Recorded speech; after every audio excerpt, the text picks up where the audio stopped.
ហើយវិធីសាស្ត្រល្អមួយទៀតបំផុតមួយទៀតបើយើងខ្លាចគេហើយថាយើងនិយាយខុសខ្លាចគេចាប់បាន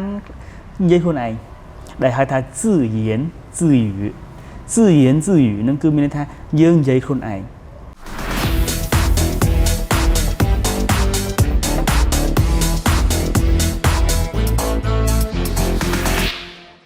ទី2គឺយើងត្រូវកាត់បន្ថយការចង់បាន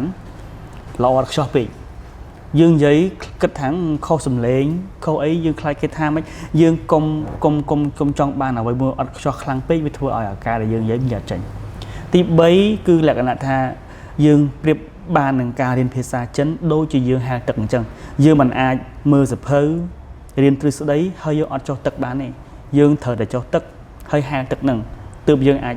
ហែលទឹកនឹងបានហើយមួយទៀតដែលយើងនិយាយមិញហ្នឹងគឺមជ្ឈដ្ឋានអញ្ចឹងយើងនៅស្រុកខ្មែរយើងពិបាកមជ្ឈដ្ឋានយើងមិនដឹងថាតើយើងបង្កើតមជ្ឈដ្ឋានម៉េចដើម្បីឲ្យយើងនិយាយភាសាចិនបានរាល់ថ្ងៃទេអញ្ចឹងសម័យឥឡូវគឺសម័យ AI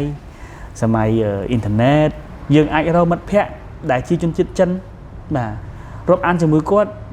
ឆាតមួយគាត់អនុវត្តចិនមួយគាត់ជាប្រចាំបាទមិនថាឆាតក្តីមិនថាតាម AI ក្តីមិនថាតាម social media អីក្តីគឺយើងប្រើឲ្យបានច្រើនបាទខ្សែគប់ឬមួយក៏រាប់អានជាមួយនឹងជនជាតិចិនបាទដែលគេហៅថា语言宝贝មួយក៏语言伙伴គឺសំខាន់មែនតើអ្នកណាអញ្ចឹងហើយវិធីសាស្ត្រល្អមួយទៀតបំផុតមួយទៀតបើយើងខ្លាចគេហើយថាយើងនិយាយខុសខ្លាចគេចាប់បាននិយាយខ្លួនឯងដែលហៅថា自言自语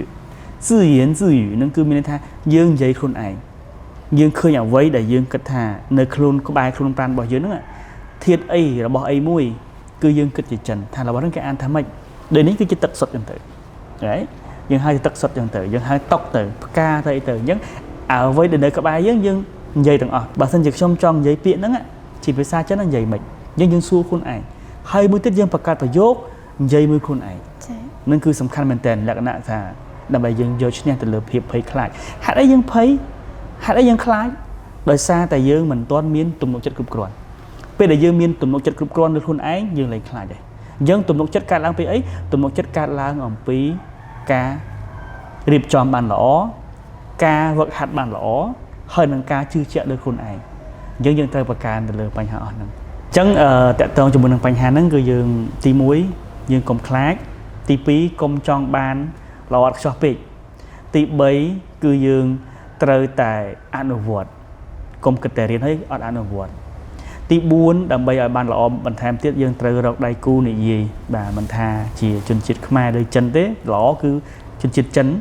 មិត្តភ័ក្តិចិនបាទដែលយើងអាចប្រើប្រាស់ភាសាចិនជាមួយគ្នារាល់ថ្ងៃបាទហើយទី5បំផុតនោះល្អបំផុតនោះគឺយើងគេហៅថា自言自语គឺយើងនិយាយមួយខ្លួនឯងជាប្រចាំ